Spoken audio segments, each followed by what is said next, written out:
Olá, seja bem-vindo a mais uma edição do programa Um Contra Um. Hoje eu recebo nos estúdios da Vale Play o vereador, pastor e nome do Republicanos para uma possível chapa majoritária em Rio do Sul, Tiago Ferreira Melo. Aqui na bancada vamos falar sobre o mandato atual, as pretensões para a corrida eleitoral, a organização do partido e muito mais. Antes de mais nada, vereador Tiago, seja bem-vindo ao programa Um Contra Um. Obrigado, Bani, obrigado à comunidade rio-sulense, obrigado a todos pelo espaço. Para nós é uma alegria, uma honra estarmos aqui falando um pouco sobre nós, falando um pouco sobre o nosso trabalho, as pretensões futuras para as eleições de 2024. Vou fazer a pergunta que eu tenho feito de praxe a todos, porque para a gente poder conduzir a entrevista. Eu posso fazer qualquer pergunta ao senhor, ou o senhor tem alguma restrição ao assunto ou a tema que deve ser respeitado? Não, pode fazer qualquer pergunta, nós estamos abertos aí para a condução do seu trabalho. Então tá bom. Vamos começar. Então, natural de Recife, o senhor veio para Rio do Sul. Como se deu a escolha pela capital do Alto Vale? O senhor sai do Nordeste, vem para o Sul e imediatamente vem a Rio do Sul? Bem cedo, né? Jovem ainda. Sou jovem, mas um pouco mais jovem, vim para Rio do Sul.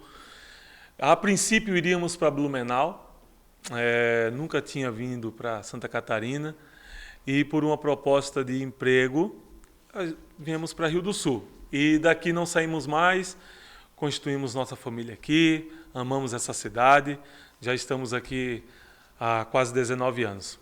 Falta um pouquinho só para 19 anos, cerca de 6 meses.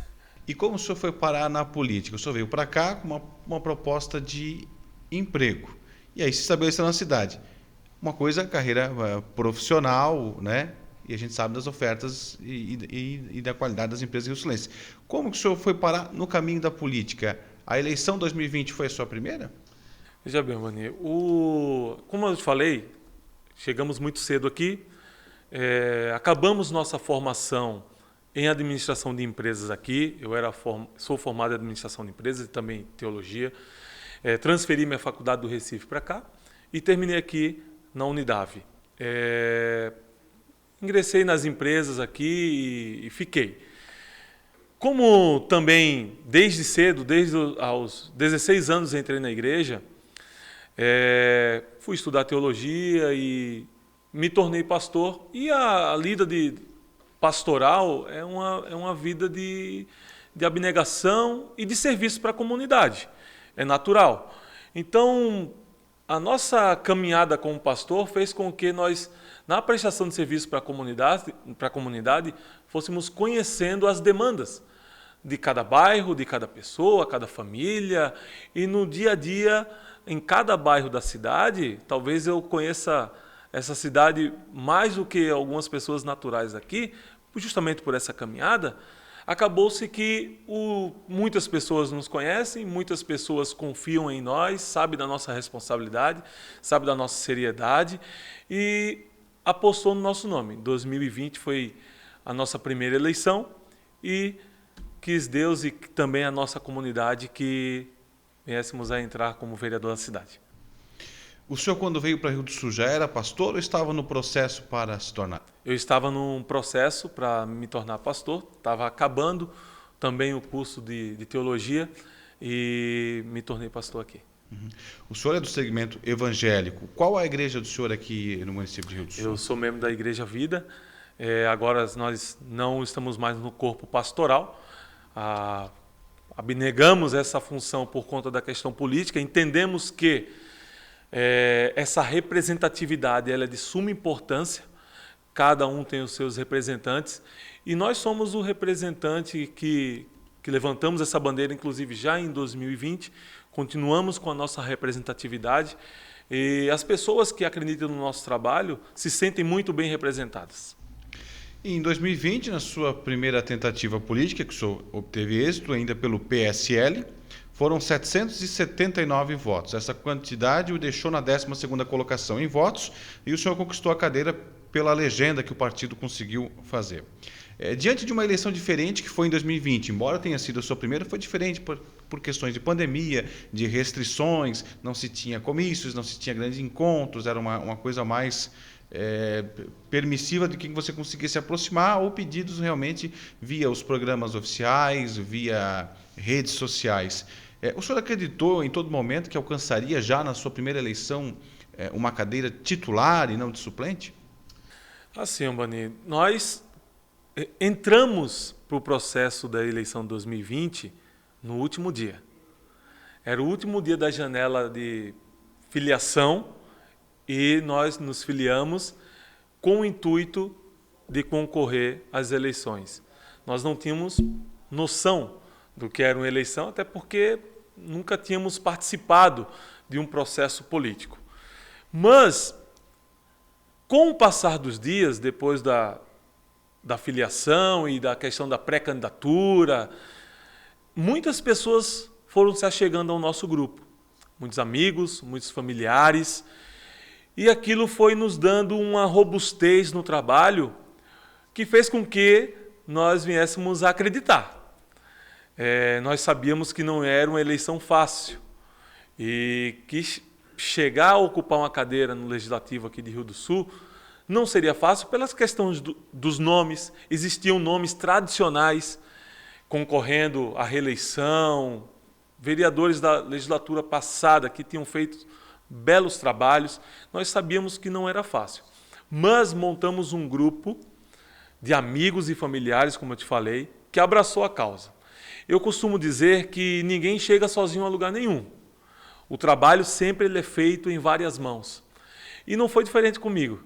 Nós chegamos a ser vereador de Rio do Sul, hoje exercemos essa função, porque é um trabalho de várias mãos. Eu agradeço a cada pessoa que se engajou no grupo, que fez força, que colocou o adesivo no seu carro. Para você ter noção, acredito que eu tenha colado em veículos e de forma voluntária. As pessoas, amigos, pediam para colar o adesivo da nossa campanha no seu carro, cerca de mais de 200 carros. São pessoas que iam chegando até nós, porque acreditam no nome, acreditavam no nome, na nossa seriedade, o trabalho que nós prestamos para a comunidade sem ser vereador, e acabou que deu certo, e ficamos muito felizes, e o grupo também ficou feliz. Como eu falei, o grupo se sente representado. O senhor como eu falei, evangélico. A gente sabe que em outras esferas, na estadual e na federal, já é mais fácil a gente ter representantes evangélicos nas casas legislativas. Existe, inclusive, a chamada bancada evangélica. Aqui em Rio do Sul, na recente história, o senhor me parece ser um dos primeiros ou únicos evangélicos a conquistar essa cadeira. Como é que o senhor se sente à frente, representando, claro, a população de Rio do Sul, mas também representando os evangélicos, a chamada bancada evangélica? Assim, em outras eleições já tivemos candidatos evangélicos. Eu não sei se na história das eleições em Rio do Sul, alguém que de fato representasse, que tem as bandeiras, sentou como vereador de Rio do Sul. Eu sei que nós somos o primeiro pastor a ser vereador em Rio do Sul. Nós somos o primeiro nordestino a ser vereador em Rio do Sul. Eu sou natural do Recife. E também sou a primeira pessoa que não é natural de Rio do Sul a assumir como prefeito.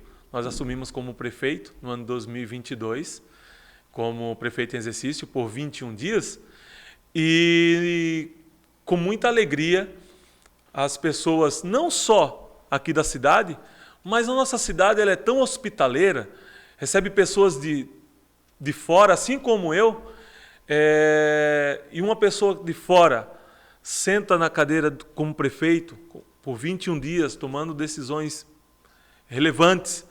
As pessoas também se sentiram representadas. Nosso gabinete ficou aberto, recebemos muitas visitas. E pelo que eu sei, nessa história, curta história que eu te falei, acho que nós somos o primeiro pastor a ser vereador, presidente da Câmara de Vereadores, nós fomos também, e também prefeito em exercício da cidade. O senhor presidiu a Câmara de Vereadores em 2022, que foi o que permitiu também alcançar o cargo interino de prefeito por 21 dias.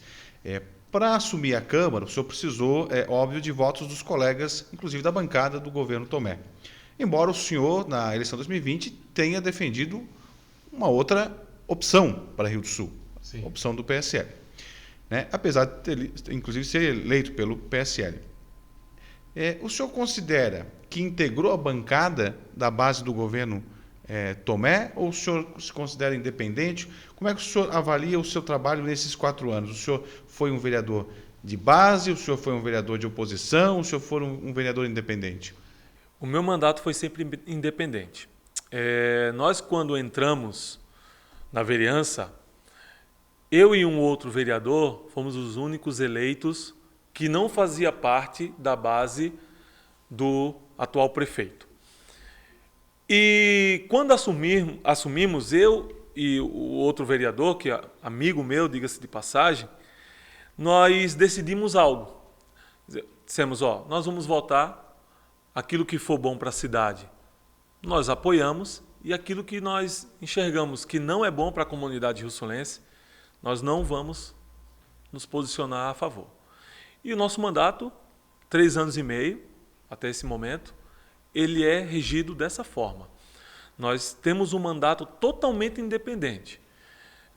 Inclusive, se hoje existisse o PSL, meu mandato ele não teria ligação alguma, um exemplo, a presidência do PSL, tem que seguir esse direcionamento de voto. Nunca foi assim comigo e nunca será. Eu tenho um posicionamento firme, é natural da minha pessoa, eu tenho um posicionamento firme sobre pautas, sobre posicionamentos em votação na Câmara de Vereadores, e será assim até o final. Nós seguimos uma linha de trabalho, as pessoas acreditaram em nós por essa linha de trabalho, e ela será seguida, será mantida. Eu gostaria de perguntar, então, qual a avaliação que o senhor faz da atual administração de Rio do Sul, do governo Tomé, nesse período em que o senhor está vereador? Veja bem, Albani, nós não podemos pegar tudo e jogar fora.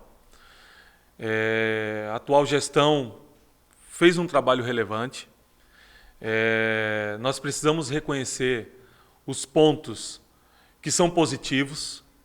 Nós não podemos simplesmente virar as costas porque não fazíamos parte nas eleições de 2020 e simplesmente virar as costas e dizer que está tudo ruim. Não, tem coisas que são boas, mas tem coisas que precisam melhorar muito. Eu avalio que a atual gestão, se eu posso colocar uma palavra, seria regular. A avaliação para a atual gestão. Deixa a desejar em vários pontos. Como vereador, eu posso pautar isso muito bem, diga-se de passagem. Até pelos projetos de leis que vêm para a Câmara de Vereadores, que às vezes não vêm com muita clareza. E desde 2020, em um diálogo com o Executivo, porque são poderes independentes, mas que precisam ter harmonia até para que a cidade possa andar, desde 2020 nós estamos batendo na mesma tecla que os projetos precisam ser bem detalhados. Nós estamos em 2024, metade do ano, e ainda continua da mesma forma. Não ocorreu mudança. Fora o diálogo, no meu ponto de vista, com a Câmara de Vereadores, inexiste, não é legal. Estou falando isso com propriedade de causa. Cabe à atual administração receber isso como uma crítica construtiva ou não. Eu acredito, inclusive, que crítica é crítica. Não existe, vou te fazer uma crítica construtiva. Crítica é crítica. Quem determina que ela vai ser construtiva é a pessoa que vai receber. Se eu recebo uma crítica e pego ela como uma construtiva, eu faço com que aquela crítica se torne um degrau para eu avançar. Essa é a minha crítica para o atual governo.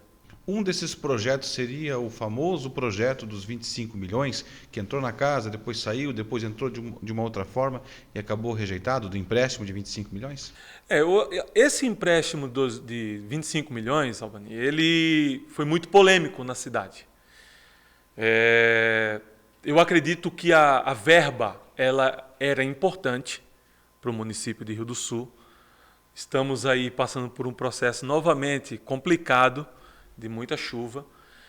E o recurso ele era importante naquele determinado momento. O que faltou, no meu ponto de vista? Articulação política.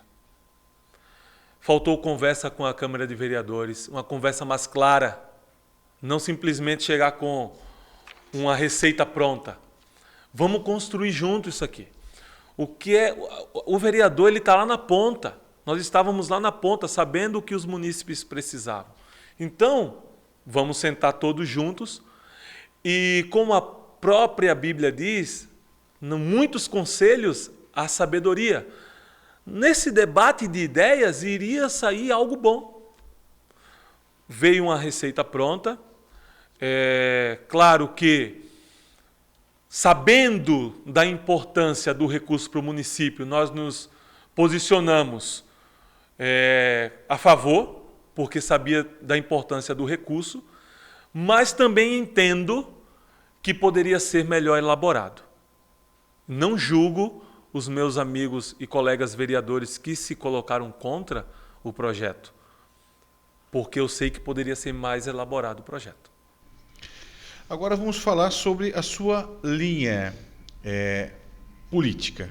O senhor se considera um político liberal, um político mais conservador? O senhor defende menos Estado, mais liberdade? Qual que é a linha do político Thiago Ferreira Melo?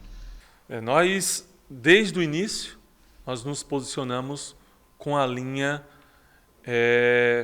tradicional, diga-se, podemos dizer assim, para que as pessoas possam melhor interpretar.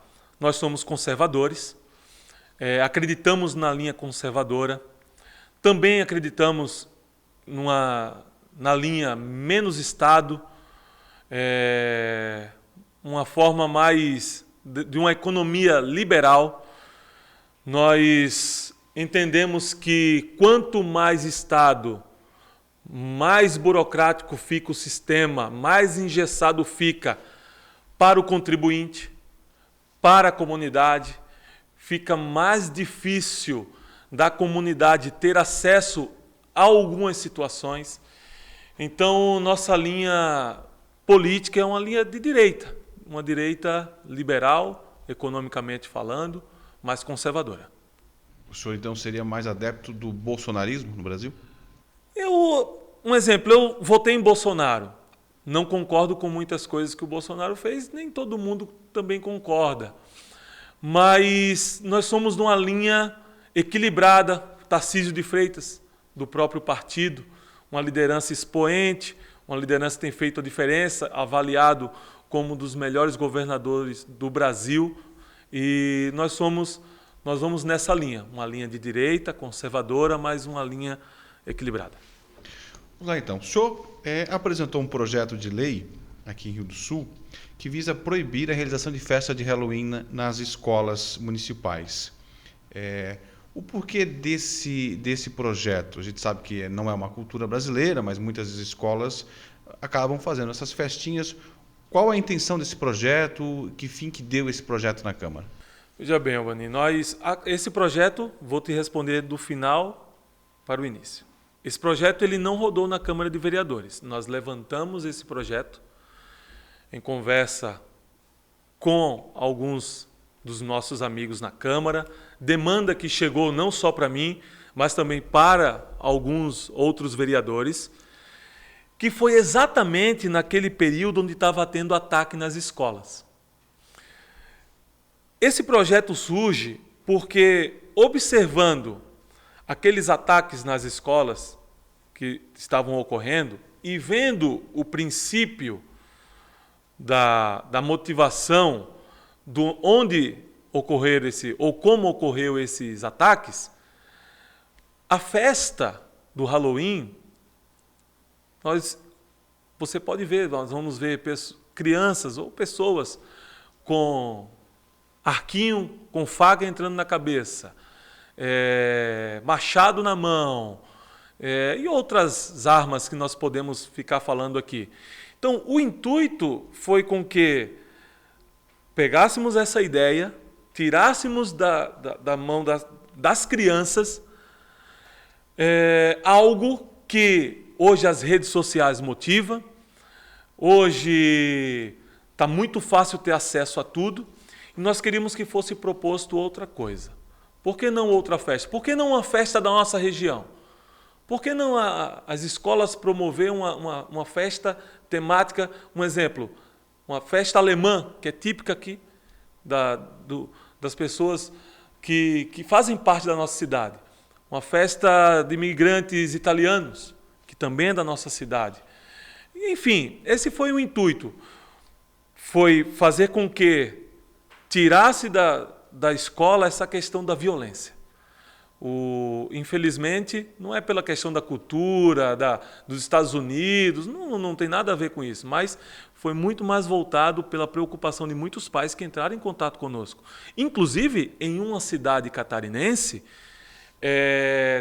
no dia da festa de Halloween, os alunos fizeram uma cena dentro de uma escola estadual, uma cena que levava-se a entender um ataque dentro da própria escola. Isso foi notícia, inclusive, no estado de Santa Catarina.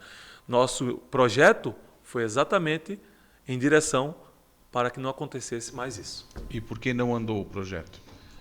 Porque entendemos que, primeiro que dentro da própria casa, a Procuradoria da Casa achou que o projeto ele não tinha constitucionalidade.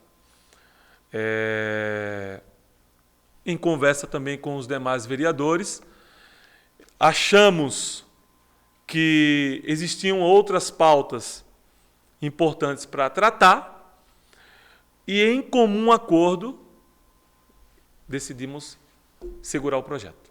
O senhor também é autor do projeto que torna a execução do hino nacional e também do hino municipal nas escolas obrigatório. Não estava sendo executado ou isso foi mais para uma garantia? Por que se chegou a esse projeto também? Nós, como eu te falei anteriormente, Albani, nós carregamos nas nossas bandeiras o conservadorismo. Infelizmente, no nosso país, o civismo ele tem a cada dia diminuído. O intuito, existem algumas escolas, de fato, que praticam isso. O hino nacional. O meu filho estuda em uma escola que pratica isso. Se eu não estou enganado, é uma vez por semana ou a cada 15 dias. Ocorre tem uma rotina, mas existe. O intuito desse projeto é resgatar o civismo, e eu vou um pouco além. Muitos não conhecem o hino da nossa cidade. Por isso que eu coloquei também no projeto o hino da nossa cidade. Sabemos tantas coisas, aprendemos tantas músicas, e o hino de Rio do Sul ele é rico na história. Se nós pegarmos o hino de Rio do Sul, é um hino muito bonito e conta a riqueza da cidade, a história de bravura da cidade. Por isso o intuito de colocar o projeto para que as nossas crianças tenham esse sentimento de civismo e conheçam através do hino de Rio do Sul a história da cidade que elas residem. Tá certo. O senhor também é autor ali do projeto de lei que trata de dias municipais como da conscientização contra o aborto. O senhor também apresentou esse projeto. Como na prática, para que as pessoas possam entender, o projeto de lei funciona para que essa data escolhida não caia no esquecimento, para que sejam feitas campanhas de conscientização. Como na prática a instituição de uma data pode contribuir nesse sentido? Então, esse projeto de lei foi movido, claro, por uma das nossas bandeiras. Isso fica muito evidente. Nós temos nosso mandato carrega essa bandeira conservadora. Como falasse, sou pastor e acreditamos que esse projeto ele vem em direção a exatamente a importância da nossa representatividade. O projeto ele precisa ser colocado em prática juntamente com a Secretaria de Saúde. Vem ao encontro de que cada clínica, laboratório, seja particular, seja questão municipal, saúde municipal, posto de saúde, tem um cartaz de conscientização que aborto é crime. Nós entendemos que é um tema muito polêmico, se tratando inclusive do Brasil, pela questão de polaridade nas eleições e que se decorre aí. É uma briga muito grande, inclusive em Brasília, com relação a isso, mas nós não fugimos das nossas pautas e daquilo que nós acreditamos. Para ser colocado em prática esse projeto, Albani, é necessário que exista um empenho muito grande da Secretaria de Saúde Municipal e que a Secretaria de Saúde Municipal abrace essa causa. Abrace essa causa. Nós sabemos que existem muitas frentes para uma Secretaria de Saúde abraçar. Isso é verdade, existe muita demanda. Uma Secretaria de Saúde exige muito trabalho, mas essa pauta ou essa demanda ela é algo muito importante e crucial, porque não se trata apenas de um tema ideológico, mas se trata de vidas. Não só da vida da criança, mas também da mãe, familiares e assim sucessivamente. O senhor tem falado aí, né, reiterado, que o senhor é da bancada evangélica. Qual é esse limite da religião na política? E eu pergunto isso, preciso contextualizar. Se nós vamos a um culto, os cristãos que estão lá querem ouvir a palavra, querem ouvir de Deus. Dificilmente eles vão, não que não vão receber, mas dificilmente vai ser bem aceito um político lá falar de política. Ao contrário, não pode ser tão verdadeiro, levando a ferro e fogo, de que um pastor na política não possa falar de Deus. Porque vivemos num Estado laico e se ele assim acreditar. Mas qual é esse limite? Até onde vai a religião nas convicções de um político, na visão do senhor? Olha bem, a política ela está contida em tudo, inclusive na Bíblia. Nós vamos pegar N exemplos na Bíblia de representantes políticos. Vou citar alguns. José, governador do Egito. Saiu de escravo, se tornou governador do Egito. Daniel, primeiro-ministro. Nós vamos pegar Novo Testamento. José de Arimateia. Quem era José de Arimateia? José de Arimateia, ele era considerado nos dias de hoje um senador.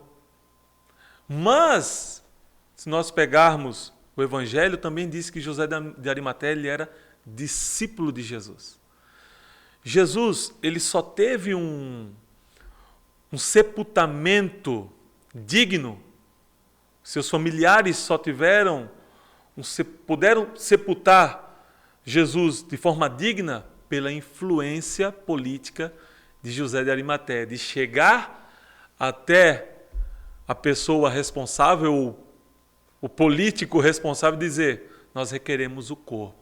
Então, a representatividade política ela é importante por conta disso. A linha ela é muito tênue, é verdade falar isso, mas quem tem maturidade sabe separar. E quem tem maturidade entende que isso se converge.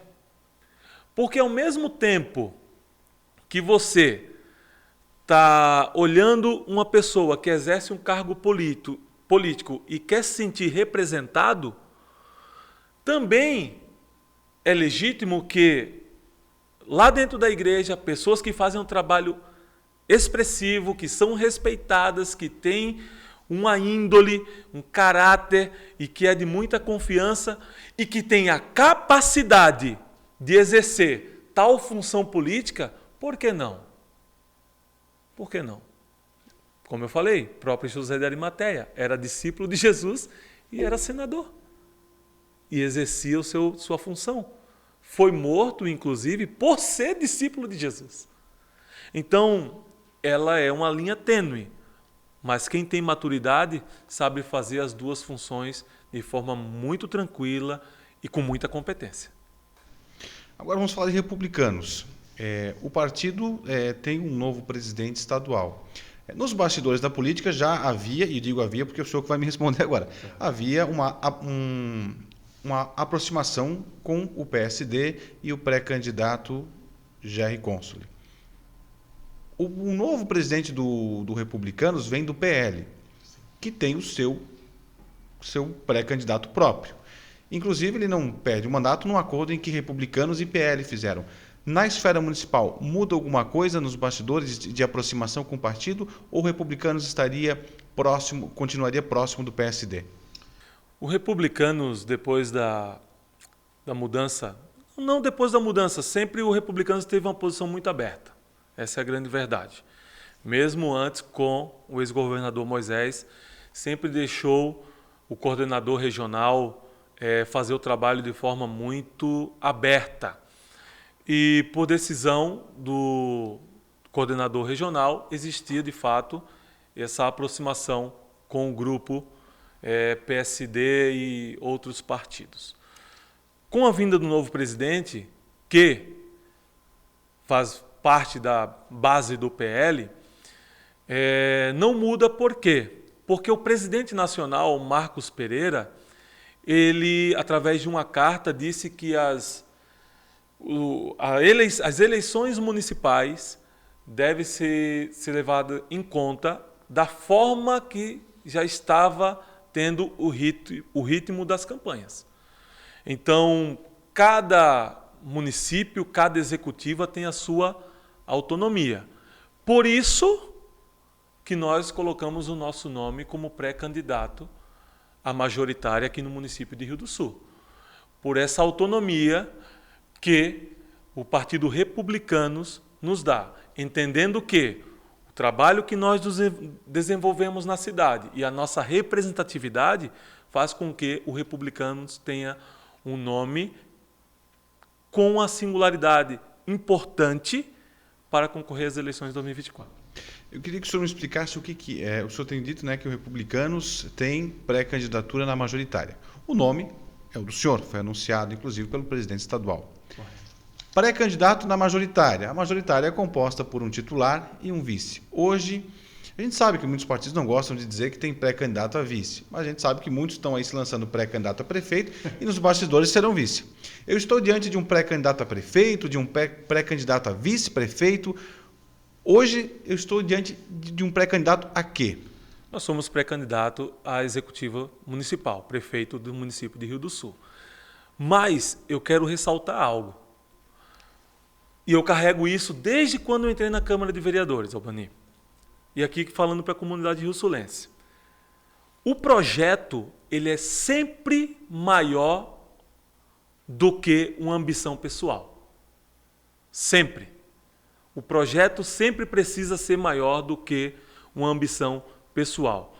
E quando nós colocamos o nosso nome à disposição, nós carregamos esse princípio e levamos esse princípio conosco. Por quê? Porque um princípio ele não se quebra. Quando você quebra um princípio, agora, lá na frente, esse princípio te quebra. Então, nós não quebramos esse princípio. O projeto sempre é maior do que qualquer ambição pessoal. Vamos lá. Qual é o cenário hoje das eleições no município de Rio do Sul? Nós temos um candidato mais à esquerda, os demais pré-candidatos, todos de direita. O que é que eu defendo? Por que não sentar todos esses que convergem de ideologia parecida, senta-se, conversa sobre um projeto de cidade. Um projeto de cidade. Larga-se as ambições pessoais e se constrói algo para fazer a diferença de fato lá na ponta, que é no cidadão rio-sulense. Eu não sou imbuído de qualquer vaidade. Eu não vou chegar aqui, e as pessoas que me conhecem sabem disso, eu não vou chegar aqui e dizer assim, é do meu jeito, vai ser assim, ponto e acabou. Não, eu acredito que na multidão de conselhos existe a sabedoria, ou seja, vamos sentar, vamos discutir. Na discussão de, inclusive, Albani, ideias diferentes, se constrói algo grande. Já diz o ditado, que toda unanimidade ela é tola. Então, por que não sentar?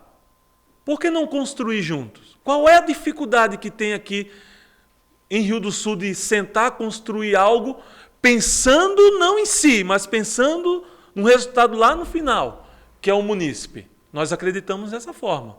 Nós enxergamos, infelizmente, alguns dizendo que não recua de jeito nenhum.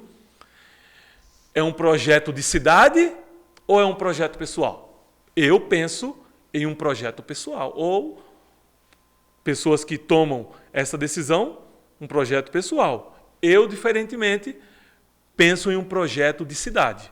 Conversa e toma a decisão como pessoas maduras. Então, nesse seu posicionamento, se o senhor tivesse que eventualmente recuar e voltar a correr a um cargo no Legislativo... Não, nós não temos essa pretensão. Nós queremos fazer parte de um projeto majoritário e assim concorrer às eleições de 2024. E como está a organização para a nominata de pré-candidatos a vereador? Que a gente sabe que o partido também precisa desse apoio e precisa ter representação na Câmara. Nós trabalhamos não só aqui em Rio do Sul, Albani. Quando nós pegamos o partido aqui em Rio do Sul, juntamente com o coordenador da região do Alto Vale, o Leonardo, Rio do Sul tinha só Rio do Sul, a Republicana só tinha Rio do Sul, com um problema jurídico, inclusive. Colocamos a casa em ordem, começamos a capitanear lideranças para o partido aqui em Rio do Sul e fizemos um grupo forte. Nós temos a nominata cheia das eleições de 2024 e queremos manter a cadeira no Legislativo Municipal. Não é diferente nas demais regiões que nós construímos junto com o coordenador regional. O Partido Republicanos é um dos partidos mais emergentes do Brasil. Hoje, no Brasil, o Partido Republicanos é o 4º maior partido do Brasil e até dezembro se tornará o 3º maior partido a nível Brasil, com 51 deputados federais. Não é diferente aqui na cidade. O partido está crescendo, o partido tem lideranças fortes. Como eu falei anteriormente, não se constrói nada só, em várias mãos. Nós acreditamos nisso e continuaremos a acreditar nisso e trabalhando para fazer o Republicanos forte em 2024. Nós chegamos agora na parte final do programa de entrevista, que é aquele jogo de perguntas e respostas em uma palavra, uma frase. Eu não gosto de limitar uma palavra, porque às vezes pode ficar muito Okay. vago, né? Okay. Mas para a gente fazer uma avaliação. Governo Lula. Governo Lula. Reprovado. Governo Jorginho Melo. Até o momento, aprovo. Governo Tomé. Regular. Esquerda. Nunca. Direita. Sempre. Rio do Sul. Amo muito. Cidade maravilhosa. E Tiago Ferreira Melo. Uma pessoa sincera, de posicionamento firme e comprometida com o trabalho que tem que ser realizado. Quero agradecer a sua participação aqui no programa Um Contra Um. Obrigado por abrir as portas. Que Deus abençoe o trabalho de vocês e que Deus abençoe a comunidade rio-sulense. Da mesma forma, agradeço ao público que tem nos prestigiado e nos acompanhado aqui no programa Um Contra Um. Obrigado pela sua audiência e até o próximo programa.